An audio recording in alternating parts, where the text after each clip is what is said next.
السلام علیکم ورحمۃ اللہ وبرکاتہ۔ عید مبارکہ کے ساتھ اپنے تمام ناظرین کی خدمت میں حاضر ہوں اور اپنے سب سننے دیکھنے والوں کو عید مبارکہ کے حوالے سے ہدیہ تبریک پیش کرتا ہوں۔ جب بھی ہم آپس میں باس مباحثہ گفتگو کرتے ہیں اور ایکسچینج آف تھاٹس ہوتا ہے تو اس کی 3 سٹیجز ہوتی ہیں۔ سب سے پہلی سٹیج کو ہم باس مباحثہ یا بات چیت کہتے ہیں۔ اس سٹیج میں انسان اپنا نقطہ نظر یا اپنا نظریہ پیش کرتا ہوتا ہے کہ میرا نظریہ کیا ہے، میرا نقطہ نظر کیا ہے۔ جہاں پہ نظریات کا تبادلہ ہو رہا ہو، اپنی آراء کا تبادلہ ہو رہا ہو، نقطہ نظر کا تبادلہ ہو رہا ہو، اس کو ہم کہتے ہیں بحث مباحثہ یا بات چیت۔ اس سے اگلی جو سٹیج ہوتی ہے اس کو قرآن مجید نے مجادلہ کہا ہے، اور ہمارے ہاں مجادلہ بھی کہا جاتا ہے اور مناظرہ بھی کہا جاتا ہے۔ اس سٹیج پہ صرف اپنی رائے نہیں پیش کی جاتی، اپنا نقطہ نظر پیش نہیں کیا جاتا یا اپنا نظریہ پیش نہیں کیا جاتا، بلکہ رائے کے ساتھ، نقطہ نظر کے ساتھ، اپنے نظریے کے ساتھ اپنی دلیل بھی پیش کی جاتی ہے کہ میرا یہ نظریہ کیوں ہے، اس پر دلیل کیا ہے میرے پاس، اور جو مد مقابل جو نظریہ پیش کر رہا ہوتا ہے اس نظریے کے رد میں بھی کوئی دلیل پیش کی جاتی ہے، کوئی ثبوت پیش کیا جاتا ہے۔ مجادلہ وہ چیز ہے کہ جب آپ اپنا نظریہ پیش کرتے ہوں اور اس پر ادلہ اور دلیل پیش کرتے ہوں اور مقابل کے نظریے کو، رائے کو رد کرتے ہوں اور اس کی رد پر بھی کوئی دلیل اور ثبوت پیش کرتے ہوں، اس کو مجادلہ کہا جاتا ہے، مناظرہ کہا جاتا ہے۔ اس کے بعد ایک اور سٹیج آتی ہے کہ جس کو مباہلہ کہا جاتا ہے۔ یہ مباہلہ یعنی جب بات جب دلیل سے بڑھ کر عداوت تک پہنچ جائے تو پھر خدا کی بارگاہ میں حاضر ہو کر اہل باطل کی ہلاکت کی دعا مانگنا تاکہ باطل مٹ جائے اور حق رہ جائے، یہ مباہلہ کہلاتا ہے، کیونکہ اب دلیل سے بات آگے چلی گئی ہے اور ہٹ درمی تک یا عداوت تک پہنچ چکی ہوئی ہے۔ اس لفظ کے بارے میں یہ ملتا ہے کہ یہ لفظ یا تو ابتحال سے نکلا ہے، لفظ مباہلہ ابتحال سے نکلا ہے تو اس کا معنی ہوگا عاجزی سے دعا کرنا، چونکہ دونوں سائڈز یعنی متقابل کسی بھی نظریے پہ جو دو مختلف قسم کے نقطہ نظر پائے جاتے ہیں اور وہ ان کی بات چیت ہوئی، بحث مباحثہ ہوا، پھر مجادلہ بھی ہوا اور منزل اب اگر مباہلہ تک آ گئی ہوئی ہے تو ان دونوں نے دعا یہ کرنی ہوتی ہے خدا سے کہ خدایا اگر میرا مقابل ٹھیک ہے اور حق پر ہے اور میں باطل پر ہوں تو مجھے تباہ فرما اور نیست و نابود فرما،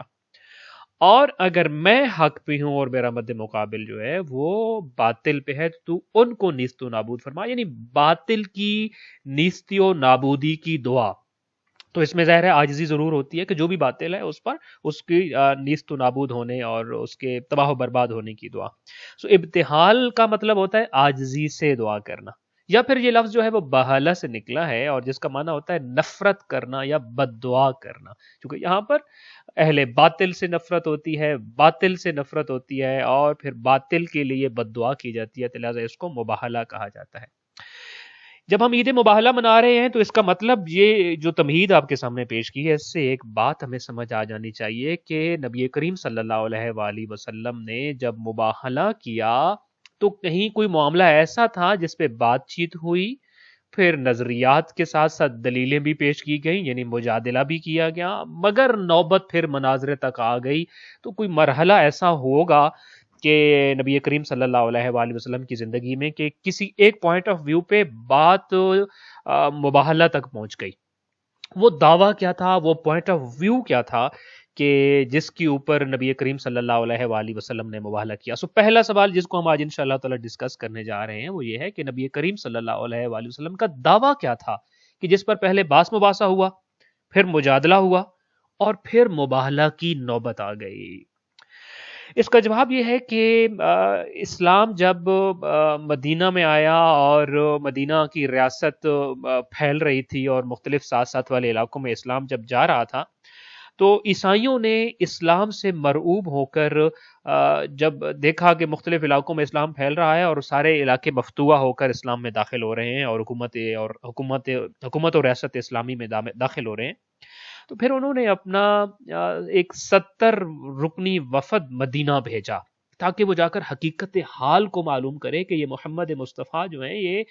کون ہیں، نظریات کیا ہیں، پوائنٹ آف ویو کیا ہے، کیا حقیقت میں اللہ کے نبی ہیں یا کوئی بادشاہ اور حکمران کے طور پر سامنے آ رہے ہیں یا کوئی فاتح ہے۔ لہٰذا یہ 70 رکنی وفد جو مدینہ بھیجا گیا، اس میں 14 رکنی خصوصی وفد شامل تھا، جس میں قبائل کے سردار تھے، جس میں ان کے جو ہے وہ پادری بھی تھے، ان کے اہل رائے اور صاحب نظر افراد بھی شامل تھے۔ اس وفد کی قیادت سید اور عاقب نامی دو افراد کر رہے تھے، اور اس پورے وفد میں ان کا ایک مذہبی پیشوا بھی شامل تھا جس کو ابو حاکم کہا جاتا تھا۔ یہ وفد مسجد نبوی نبی کریم صلی اللہ علیہ وآلہ وسلم کے پاس پہنچا، جس کو ہم بہت مختصر سے بیان کرتے ہیں تاکہ ہم اگلی بات پہ جو ہے وہ جا سکیں، کہ جب یہ وفد مدینہ میں گیا اور نبی کریم صلی اللہ علیہ وآلہ وسلم کے ساتھ جب اس کی بات چیت ہوئی، بحث مباحثہ ہوا، تو اس بحث مباحثے میں نبی کریم صلی اللہ علیہ وآلہ وسلم نے انہیں اپنا جو مذہب کا پریزنٹیشن دیا کہ آپ کیا لے کر آئے اللہ کی طرف سے، اس میں کیا کیا احکام شامل ہیں۔ تو وفد کو نبی کریم صلی اللہ علیہ وآلہ وسلم کی تعلیمات میں سے ایک بات پر اعتراض تھا کہ آپ عیسیٰ مسیح علیہ الصلوۃ والسلام کو بندہ خدا کہتے ہیں، اور جبکہ عیسائیوں کا نقطہ نظر یہ تھا کہ وہ تو خدا کے بیٹے اور امور خدائی میں ان کے شریک ہیں۔ لہٰذا نبی کریم صلی اللہ علیہ وآلہ وسلم نے اپنا یہ دعویٰ پیش کیا کہ جس پہ اختلاف نظر آیا کہ عیسیٰ عبد خدا ہیں اور ان کی اللہ کی مخلوق ہیں حضرت عیسیٰ علیہ الصلوۃ والسلام، اور ان کا زمانہ نبوت ختم ہو گیا ہے، اور آپ نے فرمایا کہ اب میں اللہ کا نبی برحق ہوں اور مجھ پر ایمان لاؤ۔ یہ وہ دعویٰ تھا جس پر مجادلہ ہوا پہلے، یعنی یہ پہلے بات چیت ہوئی، اب اس کے بعد مجادلہ ہوا، یعنی کہ ادلہ پیش کی گئی۔ اچھا، اب جب اس پر مجادلہ ہوا، جس کو ہم اردو میں مناظرہ کہتے ہیں، جس کے بارے میں قرآن مجید نے کہا ہے وَجَادِلْهُمْ بِالَّتِي هِيَ أَحْسَنُ، تو عیسائیوں نے اپنے نظریے کے حق میں یہ دلیل پیش کی کہ آپ عیسیٰ کو مخلوق خدا نہیں کہہ سکتے ہیں، چونکہ آپ دیکھتے ہیں کہ حضرت عیسیٰ علیہ الصلوۃ والسلام مردوں کو زندہ کرتے تھے،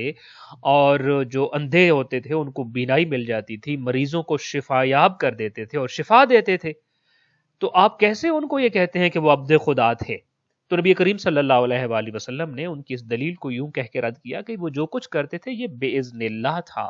حکم پروردگار سے تھا، اور وہ اللہ کی حکم اور اللہ کی مرضی سے ایسا کر رہے تھے، اپنے ذاتی اختیار سے ایسا نہیں کر سکتے تھے۔ پھر اس وفد نے دوسری دلیل یہ دی کہ حضرت عیسیٰ علیہ الصلوۃ والسلام تو بغیر باپ کے پیدا ہوئے۔ اب یہ بتائیے، بھلا کوئی مخلوق اور بھلا کوئی بندہ اور کوئی عبد بغیر باپ کے پیدا ہوتا ہے؟ جب ایسا نہیں ہے تو وہ عبد خدا نہیں تھے۔ اور نبی کریم صلی اللہ علیہ وآلہ وسلم نے ان کو جواب دیا، جس کے بارے میں قرآن مجید میں آل عمران ہی کے اندر ورس نمبر 59 اور 60 موجود ہیں کہ اللہ کے نزدیک تو حضرت عیسیٰ علیہ الصلوۃ والسلام کی مثال حضرت آدم کی سی ہے۔ اگر حضرت عیسیٰ کو بغیر باپ کے پیدا کیا ہے تو حضرت آدم علیہ الصلوۃ والسلام تو بغیر ماں اور بغیر باپ دونوں کے پیدا ہوئے، نہ ماں ہے نہ باپ ہے۔ ان مثل عیسیٰ عند اللہ کمثل آدم خلقہ من تراب، وہ تو مٹی سے پیدا ہوئی ہے، نہ ماں اور نہ ہی باپ۔ اور پھر یہ کہنے کے بعد پھر فرمایا الحق من ربک فلا تکن من الممترین، کہ یہ حق بات اللہ کی طرف سے آپ تک پہنچ چکی ہوئی ہے، لہٰذا اب اس پر شک و شبہ کی کوئی گنجائش نہیں ہے اور اس پر مزید شک مت کیجیے۔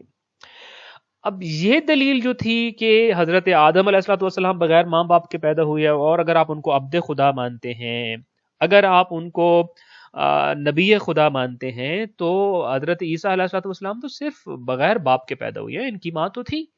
ان کو آپ کیسے خدا کہہ سکتے ہیں؟ اس دلیل کا عیسائیوں کے پاس کوئی جواب نہ تھا، لیکن وہ اپنی ہٹ دھرمی پر باقی رہے اور نبی کریم صلی اللہ علیہ وآلہ وسلم کی دلیل کو قبول نہ کیا، اور کہا کہ ہم اپنے اس موقف پر قائم ہیں کہ حضرت عیسیٰ علیہ الصلوۃ والسلام خدائی امور میں اللہ کے شریک ہیں، اور وہ تثلیث کا جو ان کا پورا عقیدہ ہے اس عقیدے کو انہوں نے بیان کیا۔ کتب تاریخ، کتب سیر یہ کہتی ہیں کہ اس حالت میں نبی کریم صلی اللہ علیہ وآلہ وسلم کے اوپر تھوڑی سی دیر غشی طاری ہوئی، اسی دوران میں وحی نازل ہوئی، اور وحی کے ذریعے یہ بتایا گیا کہ دیکھیے اب تم لوگوں سے بات چیت بھی ہو چکی ہے، مجادلہ اور دلیلوں کا تبادلہ بھی ہو چکا ہے، لیکن اس کے باوجود اگر کوئی نہیں مانتا فَمَنْ حَاجَّكَ فِيهِ مِنْ بَعْدِ مَا جَاءَكَ مِنَ الْعِلْمِ،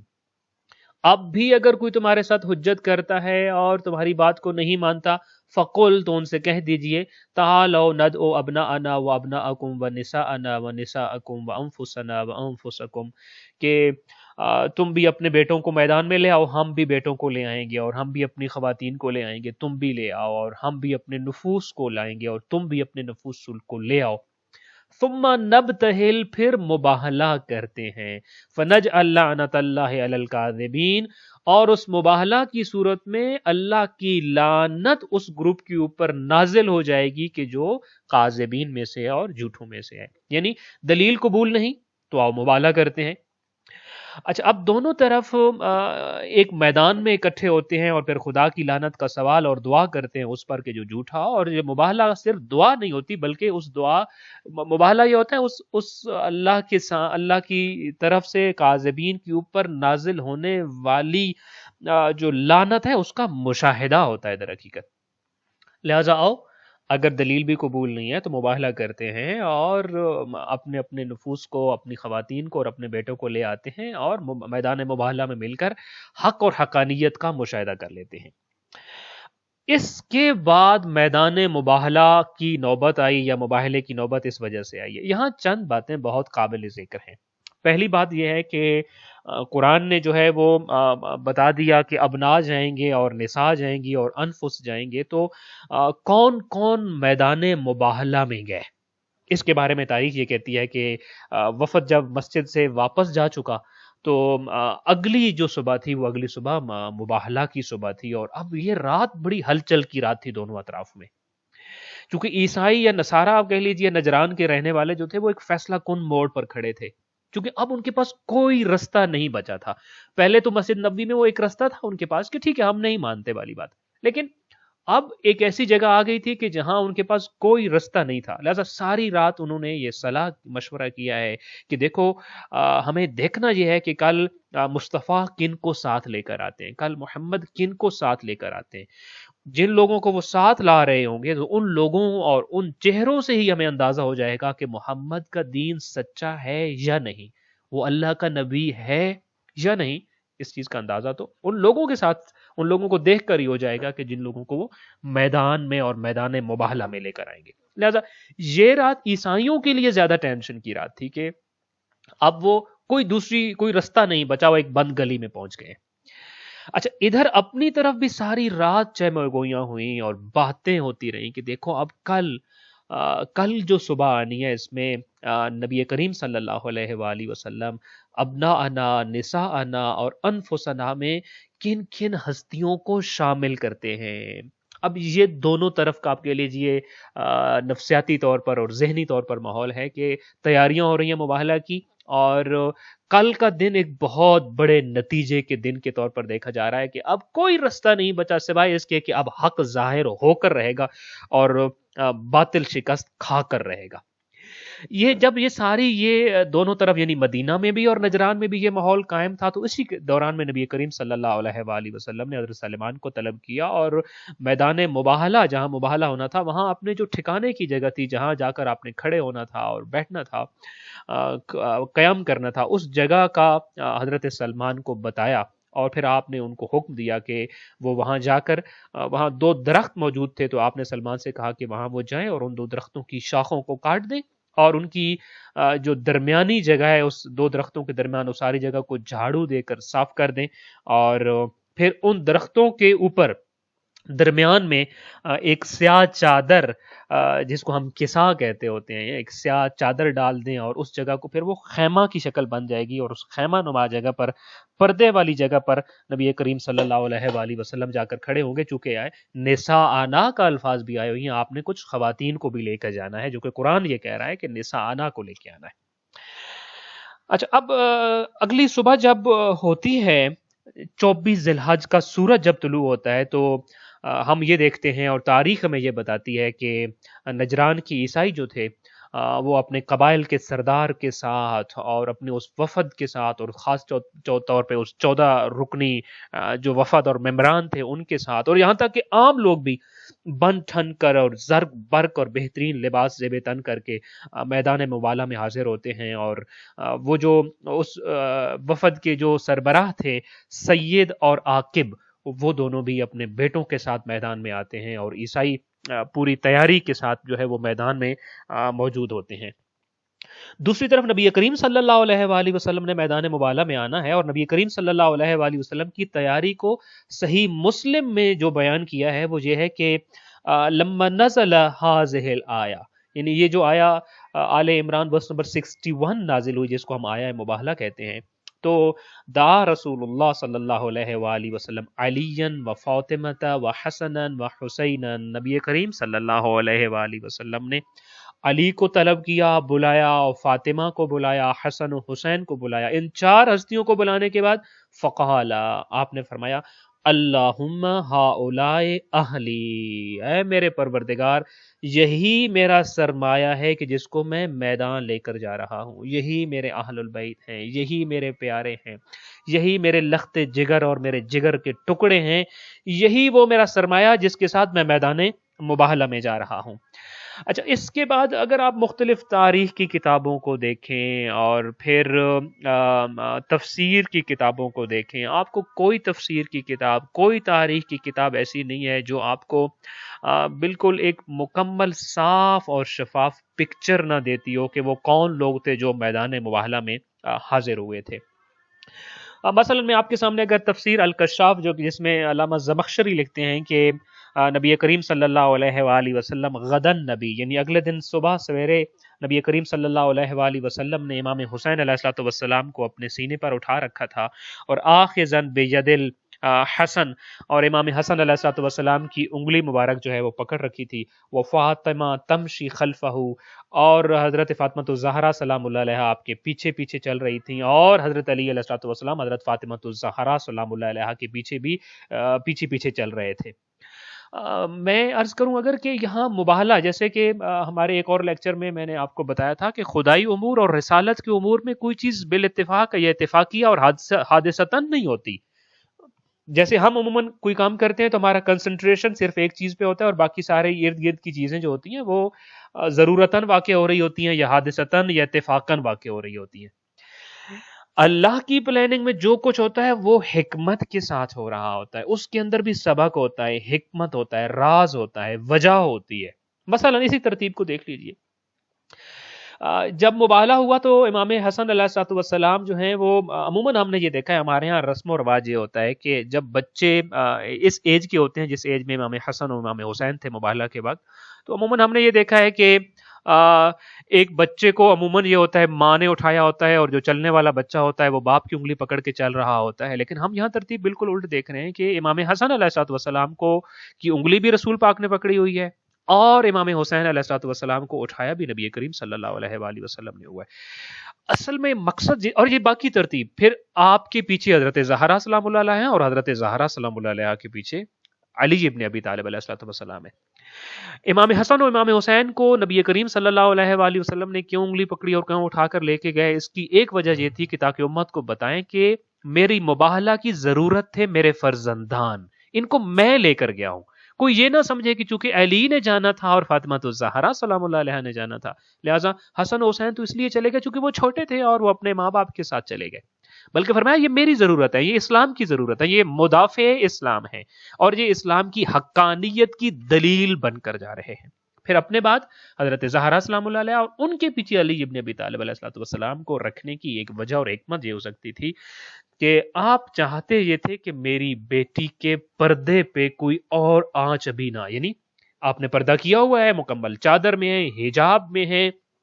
لیکن اس کے باوجود حضرت علی ابن ابی طالب علیہ السلام تاکہ آگے اور پیچھے کی طرف سے جو لوگ موجود ہیں وہ بھی سراپا بنت رسول پر نگاہ نہ ڈال سکیں. یہ پردے کی اہمیت بتانا مقصد تھی. اچھا، یہ جب پنجتن گئے، اس میں اسی طریقے سے تاریخ تبری، البتہ تبری نے اپنی کتاب جامع البیان میں جب لکھا ہے تو وہ یہ کہتا ہے کہ نبی کریم صلی اللہ علیہ وآلہ وسلم اگلی صبح جب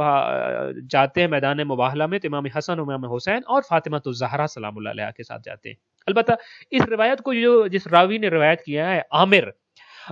وہ اور خود اس کتاب کے حوالے سے یہ ملتا ہے کہ جب ان سے یہ پوچھا گیا کہ علی ابن ابی طالب علیہ السلام کا تذکرہ کیسے اور کیوں کر اس روایت میں نہیں ہوا، تو اس کی ایک وجہ یہ بتائی گئی کہ حضرت علی ابن ابی طالب کا تذکرہ اس لیے نہیں کرتا ہے کہ ان کا نام لیا اگر تو حکومت ناراض ہو جاتی ہے، اور حکومت وقت چونکہ علی کے نام سے ناراض ہو جاتی ہے لہذا روایت کے اندر اس واقعے کے اندر اس نام کو جو ہے وہ چھوڑ دیا گیا جو نام جان ہے اس واقعے کی. اسی طریقے سے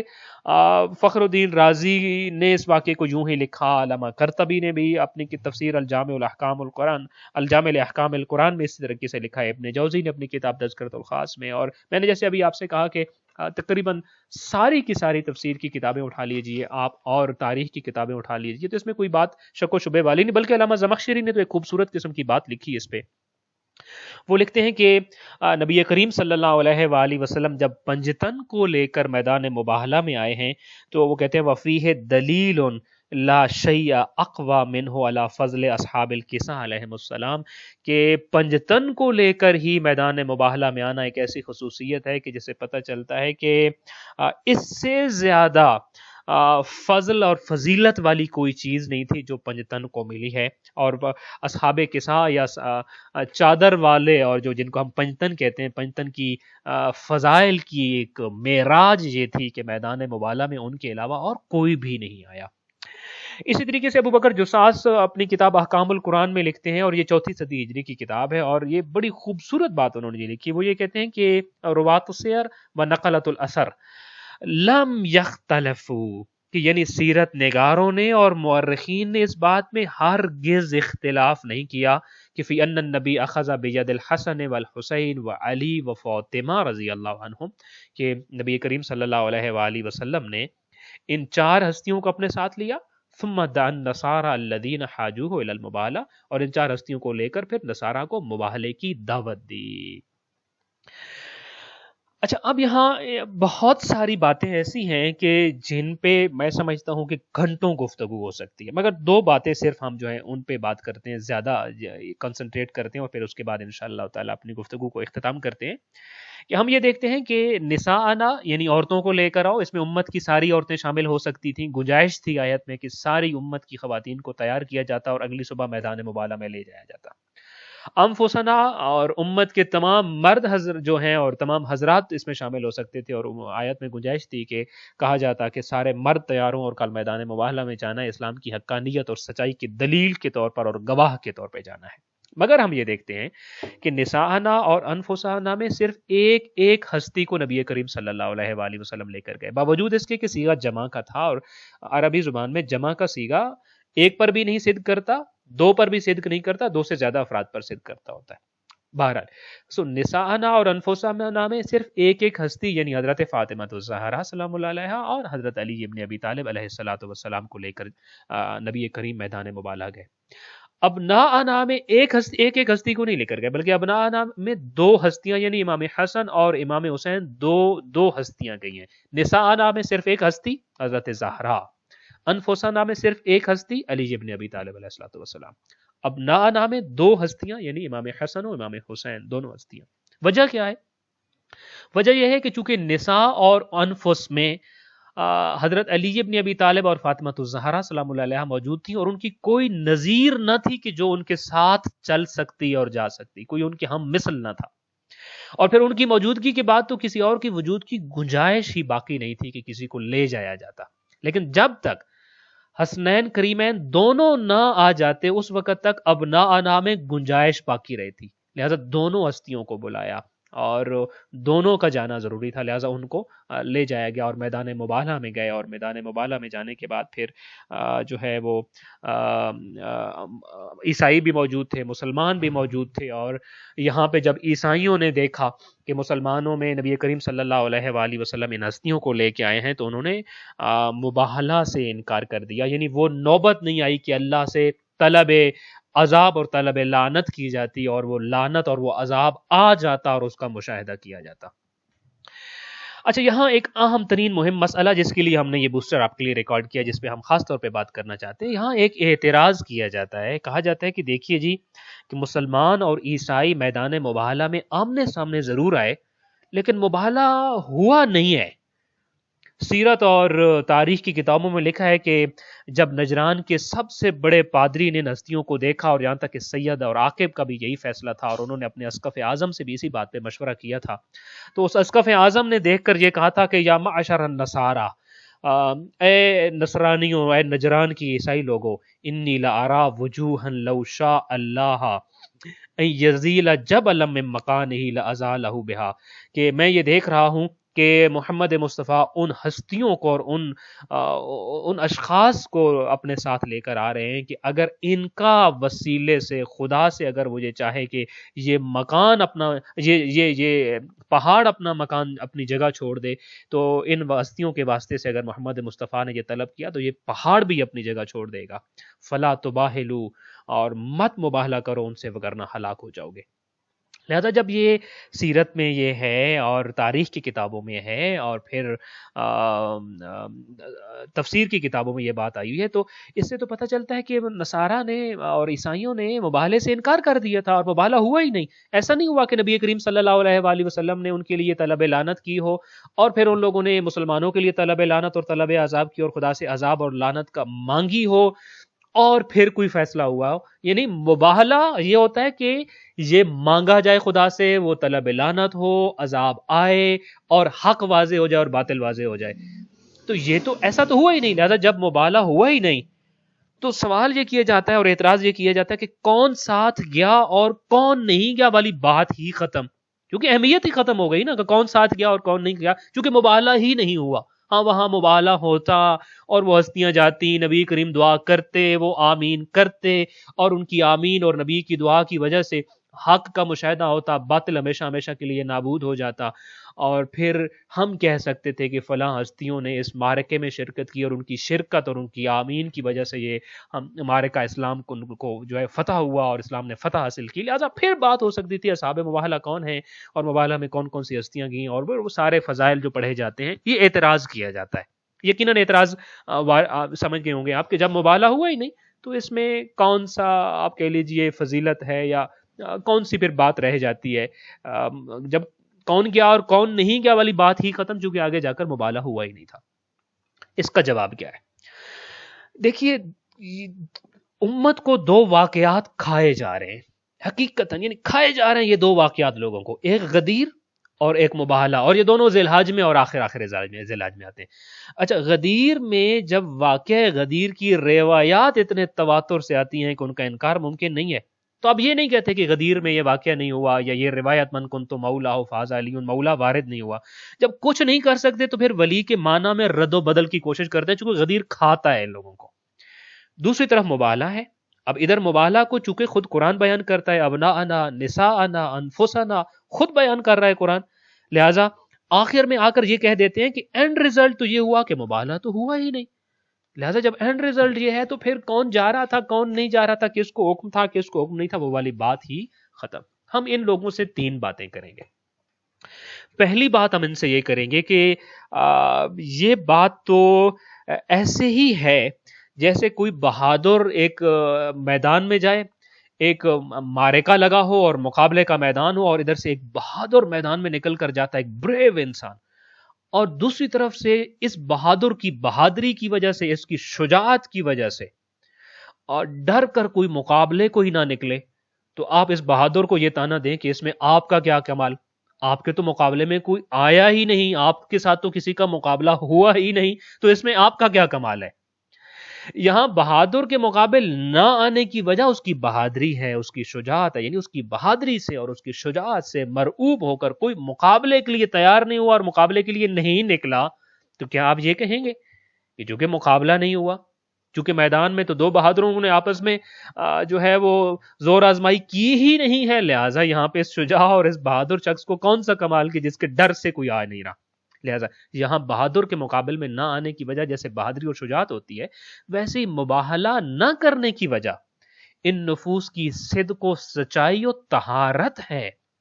یہی وہ نقطہ ہے جس کو عیسائیوں نے کہا تھا کہ خدا کی قسم ہم وہ چہرے دیکھ رہے ہیں کہ اگر انہوں نے خدا سے یہ کہا کہ اس پہاڑ کو اپنی جگہ سے ہٹا دے اور اٹھا دے تو خدا اس پہاڑ کو اٹھا دے گا، اور اسقف اعظم نے کہا تھا میں یہ دیکھ رہا ہوں کہ اگر ان سے مباہلہ کیا تو قیامت تک نصرانی کوئی نہیں بچے گا اس روئے زمین کے اوپر، تمہاری نسلیں ختم ہو جائیں گی۔ یہی نقطہ ہے جو سمجھنا ہے کہ ان کے چہرے اور ان کے وجود، یہ شخصیات، ان کی چال، ان کا کردار دیکھ کر ہی مقابلے سے دستبردار ہو کر اپنی شکست کا خود اعلان کرنا، اس سے بڑی شکست فاش کیا ہوگی۔ اب کچھ لوگ اطرت اور اہل بیت کے بغض میں اس بات کو ہضم نہیں ہو رہی، چونکہ یہ بات کہ آپ اطرت اور اہل بیت کے بغض میں اس بات کو کیسے ایکسپٹ کریں کہ مقابلے میں وہی بات نا، جیسے مقابلے میں ایک بہادر شخص آیا اور اس کی شجاعت سے ڈر کر کوئی مقابلے میں نہیں آ رہا۔ یہاں سیرت چاہیے تھی، یہاں صدق و سچائی کا مارکا تھا، کون سچا ہے، یہاں حقانیت کا مارکا تھا کہ کون حق پر ہے۔ ان کی حقانیت، ان کی صدق و سچائی اور صفائی، اور ان کی چال اور ان کا کردار اتنا اعلیٰ تھا کہ کسی اور نے نہیں بلکہ مد مقابل نے اپنی شکست کا خود اعلان کیا اور خود مقابلے سے دستبردار ہو جاتا ہے اور کہتا ہے میں جزیہ دینے کے لیے تیار ہوں، میں ہر سالانہ جزیہ دوں گا، مگر میں جانتا ہوں میں نے اگر ان سے مقابلہ کیا تو میری نسلیں اس دنیا سے مٹ جائیں گی اور نصرانیوں کا وجود اس کائنات سے ختم ہو جائے گا۔ تو یہ کیا بات ہوئی کہ اگر کسی کے کرداروں اور کسی کے کردار اور صدق اور سچائی اور طہارت کی وجہ سے دشمن مقابلے سے بھاگ جاتا ہے اور مقابلے سے بھاگ کر اپنی شکست کو تسلیم کر لیتا ہے، تو آپ کہتے ہیں مقابلہ نہیں ہوا؟ یہ تو بغض ہے، یہ تو وہ جلن ہے جو سینے سے زبان پہ آ رہی ہے۔ ایک بات۔ دوسری بات میں ان لوگوں سے کہوں گا جو یہ کہہ رہے ہیں کہ، اور یہ بات میں کوئی اپنی طرف سے نہیں کہہ رہا، میں نے خاص طور پہ اس سال بہت سارے لوگوں کو سٹڈی کیا اور سنا کہ مباہلہ کے بارے میں وہ کیا کہتے ہیں، تو مجھے حیرت ہوئی کہ مباہلہ کے بارے میں ان کے پاس کہنے والی سب سے بڑی بات یہ کہ مباہلہ تو ہوا ہی نہیں۔ میں ان سے یہ کہتا ہوں کہ لو کان بعدی نبی لکان فلانن و فلانن والی کڑی ہوئی حدیثوں کو بیان کرنے والے کس منہ سے کہتے ہیں کہ مباہلہ نہیں ہوا؟ وہ جو یہ کہتے ہیں کہ اگر میرے بعد کوئی نبی ہوتا تو فلانا ہوتا، ارے جب مصطفیٰ کے بعد کوئی نبی ہوا ہی نہیں تو لکانا فلانن فلانن کا کیا کمال ہے؟ ادھر آپ کہتے ہو مباہلہ ہوا ہی نہیں تو فلانے فلانے کے آنے کا کیا کمال ہے؟ ارے اس سے زیادہ واضح بات تو یہ ہے کہ نبی اور مصطفیٰ کے بعد کوئی نبی نہیں ہوا تو لکانا فلانن کا کیا کمال ہے؟ اس میں اس کی کیا مجال اور کیا شخصیت اور کیا کردار اور کیا فضیلت کیا ہے اگر اس کی، جب نبی کے پاس کوئی، مصطفیٰ کے بعد جب کوئی نبی نہیں ہوا تو پھر تو، یعنی میں یہ کہتا ہوں لوکان بعدی نبیون لکان فلانن کہنے والے کس منہ سے یہ کہہ سکتے ہیں کہ مباہلہ نہیں ہوا ہے؟ اور آخری بات ان سے میں یہ کہتا ہوں کہ ہاں تم ٹھیک کہتے ہو کہ مباہلہ تو ہوا ہی نہیں، مباہلہ تو ہوا ہی نہیں کہنے والوں سے آخری بات یہ ہے کہ نصارہ نے اور عیسائیوں نے ان 5 ہستیوں کو پہچان لیا اور مقابلے پر نہ آئے، اپنے منہ سے اپنی شکست کا اعلان کیا، جزیہ دے دیا، مقابلہ نہ کیا، چونکہ وہ پہچان گئے تھے حق، حقانیت، سچائی، صدق، طہارت، ان کرداروں کے اندر، ان شخصیات کے اندر، ان کی وجود کے اندر یہ چیزیں بول رہی تھی۔ عیسائیوں نے جزیہ دے دیا، مقابلہ نہ کیا، مگر مسلمان کاغذ قلم نہ دے کر رسول کے مقابلے میں آ گئے، فدق نہ دے کر بنت رسول کے مقابلے میں آ گئے، حق امامت و خلافت غصب کر کے نفس رسول کے مقابلے میں آئے،